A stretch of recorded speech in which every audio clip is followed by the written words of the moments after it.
Hello, guys, and welcome. We've got our own White Shadow member from Discord that is going to share with you some basics about trading DeFi coins, focusing on stuff like Safuu Sphere, MDB, and also talking about some indicators that he uses. And, hopefully you can use them too and learn something and make your own decisions how to trade this kind of coins. So, welcome, White Shadow. It's great to have you here. Thank you for having me. I feel very honored to be here. That's great. And let's just get into it. So we can start by, you can show us the indicators that you use and maybe a little walkthrough. What do they do? How to use them?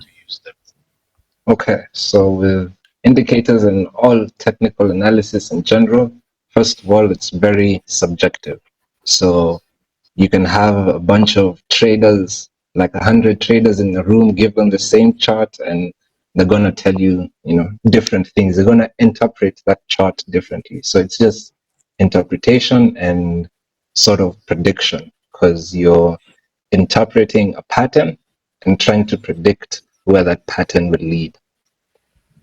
So now with specifically for DeFi, DeFi TA, it's more of the basics. I prefer to stick to the basics because I don't want to do all this these complex things of memorizing patterns, a cup and handle, Adam and Eve patterns. Those are actual patterns, but I can't tell you, where they'd form somewhere on this chart. But if you break down all technical analysis, it comes down to support and resistance. So you want to buy support and sell into resistance. That's what you're trying to do when you're looking for technical analysis. And the other thing is all charts move in trends. So it will have a downtrend, an uptrend, a sideways trend, an impulsive trend. So it's just about finding the trend and trying to trade with it. Because, if you trade when it's going up and you also make money when it's going down, then you win. If you only make money in one direction, then you're at a higher chance of loss because, 50% of the time you wouldn't be making money. So being able to find these points, when to buy and when to sell, is what technical analysis helps with. So with now the first basic thing is people drawing trend lines, support and resistance line. So that's just use this tool. I use Dex Cleaner for my DeFi charting, as I just prefer it. I like the web app, and you can also use PooCoin, and I think Bogged also does good charts, although they all still use TradingView as like the base. So they're all forks, if you'd call them, of TradingView. So the first thing is using this tool up here to draw support and resistance lines. So as I said, it's very subjective. You can draw those lines anywhere. It's a trend line. So like for here, Bitcoin, it's not what I wanted to dive into, but just an example of a trend line is that.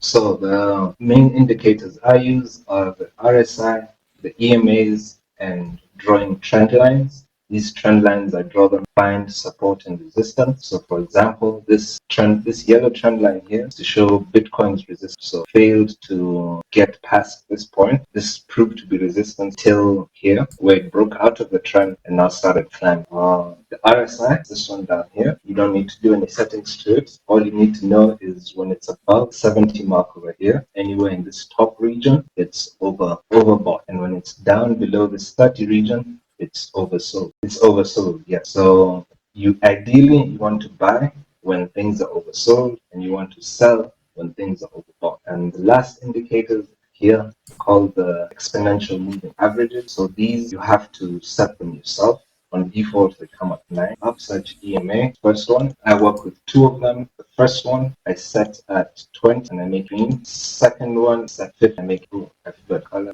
This is all subjective. Everyone will do it their own different way. This is how it looks nice to me, and have tried to get rid of this. So the rule for the EMAs is if the 20, which is the green one, the 20 is above 50, that means you're in a positive trend. The 20 is above the 50 and the price action is above the 20. That means you're in a positive trend. But like here, when the 20 crosses, comes down below the 50, you're in a negative trend. As you can see, that's when Bitcoin started to fall. And over here, when it reversed and the 20 came over the 50, that's when Bitcoin reversed and the price set cover. So one thing you want to keep in mind is the price action should be happening above the 20.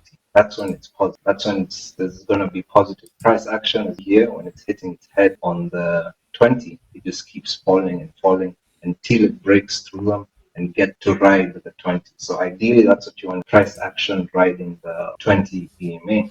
Okay, so now let me go into a few DeFi examples. That's what we're here for. And for these, I'll just talk about these were coins.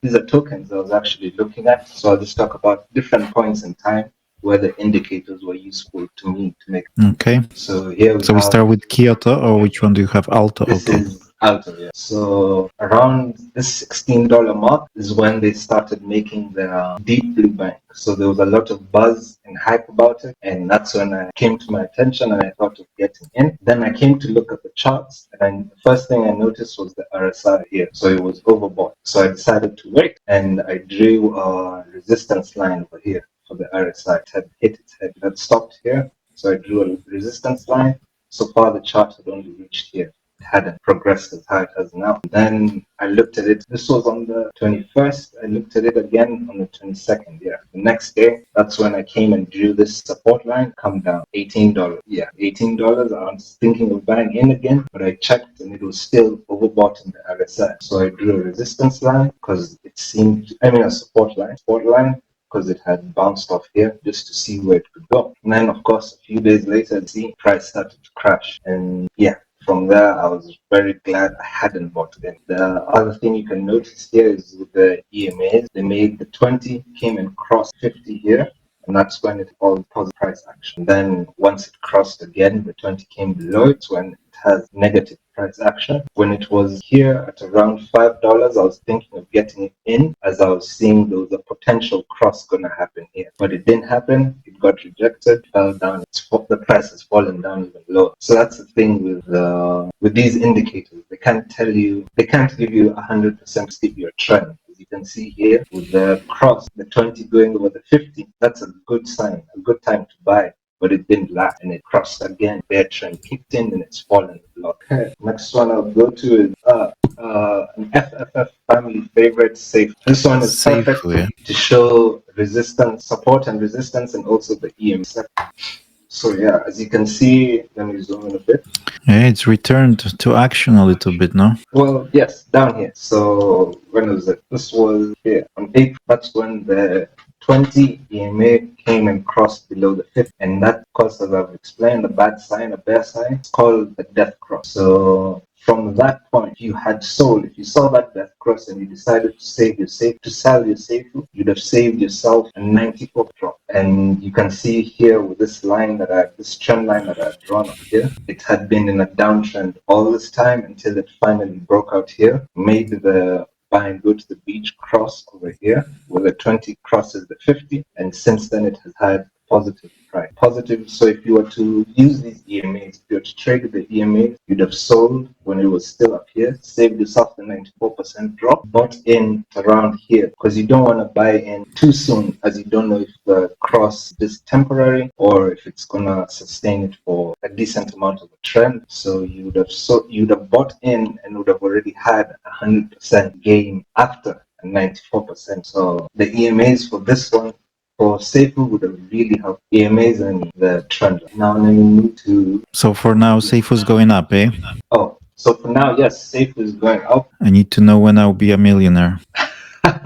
So for now, Safuu is going up. It has a positive trend. You could say this was the first trend and it broke out of the trend, fell, and then now it's starting a new trend over here. As you can see, it also in this price crash here, this big red candle, the EMAs almost crossed, but because the price kept coming up, the 20 EMA just curved and bounced up. So that whoever traded at this point to get in, high risk, but they also got a high reward, and they've enjoyed the recovery up. So for Safeway, it looks like it has positive price action, but if you look at the RSI, it's also overbought. So I personally would wait. I would wait for this RSI to dip and come below near the 50, in between the 50, and just so that you waited for enough of it. As I've explained, you really don't want to buy anytime the RSI is overbought. It's better to wait. I know FOMO is hard when you're seeing the green candles.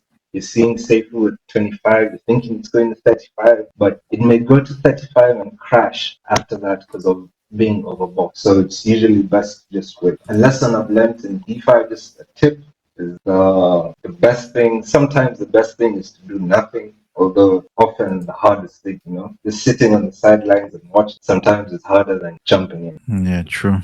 Especially now. Big green candle. So now we have MDB here.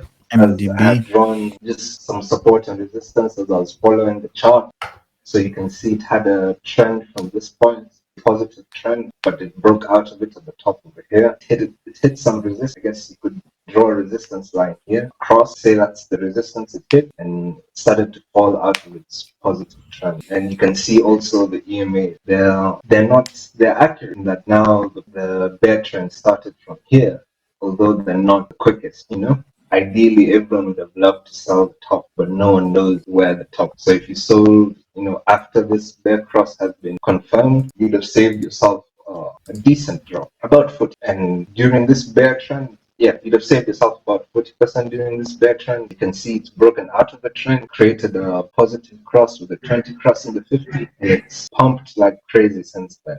I wish I still had some beat. 97% pump. That's great. Although, as you can see, the RSI is oversold. So buying in now is not a good idea. You'd rather wait for it to dip in the RSI specifically till somewhere like here. Also, something I hadn't explained is the EMAs and the price action. They don't like to get too far apart from each other. What do I mean by that? If the price action gets too overextended, you can use MDB here for an example. With this price action, it's shot up and left the EMA, this 20 EMA, way far behind. It's not right, it shot up past, and so it crashed back down to go back to the EMA. It's like they're trapped. And if you go too far from it, the attraction becomes stronger. And if it pulls you back stronger, you'll end up going further back. So that's why one of the when you look at the charts, that's why it's crashed. Because it was overextended. But that works both ways. If it's too overextended to the low side, if it fell down lower than this point and just kept going further and further away from this 20 EMA, there'd have been a sharp reverse because of that attraction. So it works both ways. Positively when the price is going up, and negative price falls too hard. So what now we are in good position to buy? I'd say Too wait. much, too This high. RSI is oversold. Yeah, I'd say wait. It looks like it's also losing steam with volume. You can see here the volume has from this day just been dipping, especially these big green candles. They've steadily gotten smaller, so volume is decreasing, meaning there could be a dump soon. Yeah, people taking profits now. Oh, definitely. 90%. Definitely. What was the other? Sphere. So for Sphere, they've switched liquidity so many times. They don't have much of a previous trend, previous chart show. So we just work with what we got. I was just following it, and I drew this resistance trend long before it had crossed over here. So I just took the most recent high and drew a line. It's very subjective. I could have drawn the line in any way. I could have drawn the line this way to touch it perfectly, but still gets the same point across that now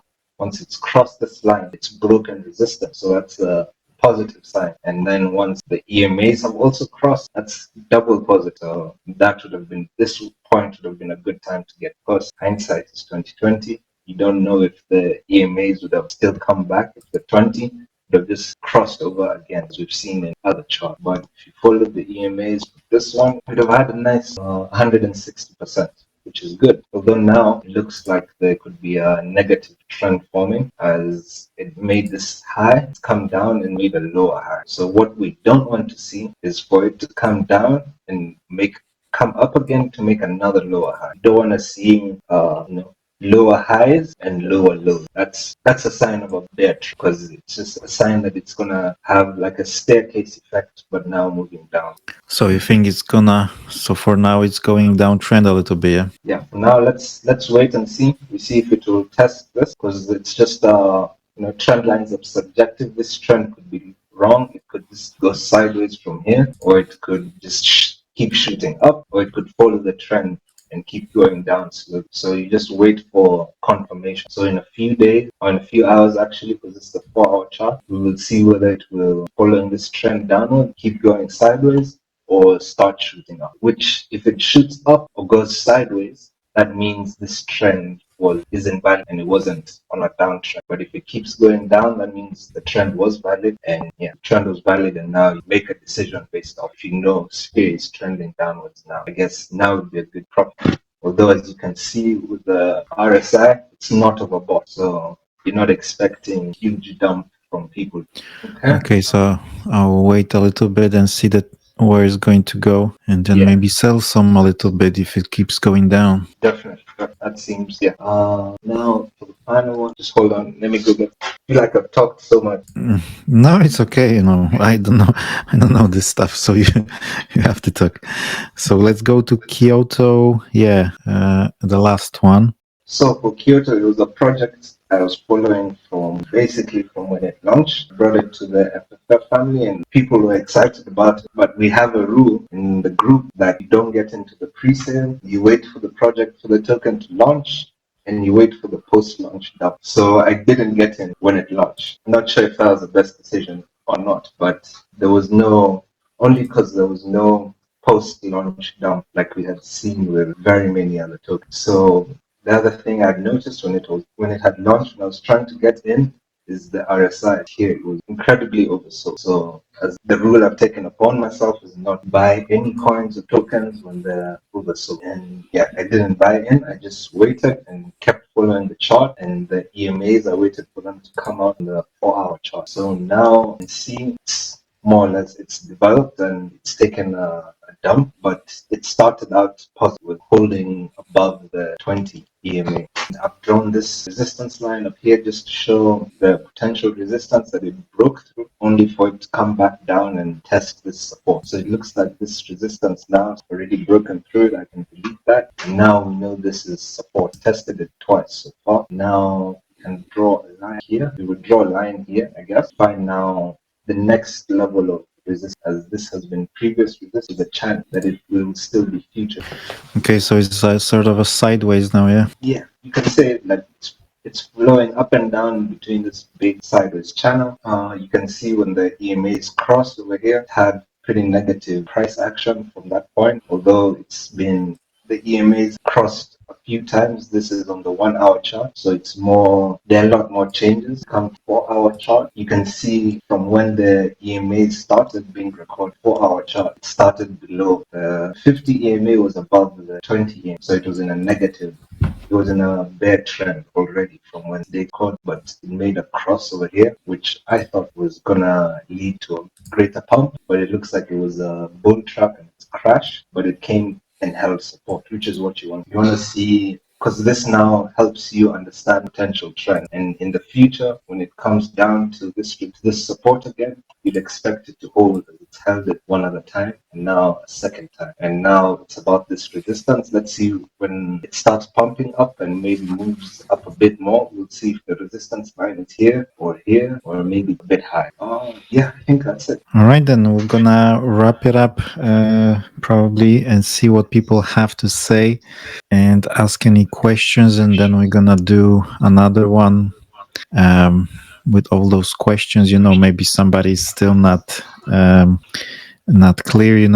All we want to do here is show as basic as possible, but some tools to make decision. Don't enter something that doesn't look too good, and obviously enter something that has a great potential, and hopefully make some money. Yeah, so thank you very much, White Shadow. We'll definitely circle back and do another one. I will gladly be here to answer any questions and help Kate, the beautiful community you've started.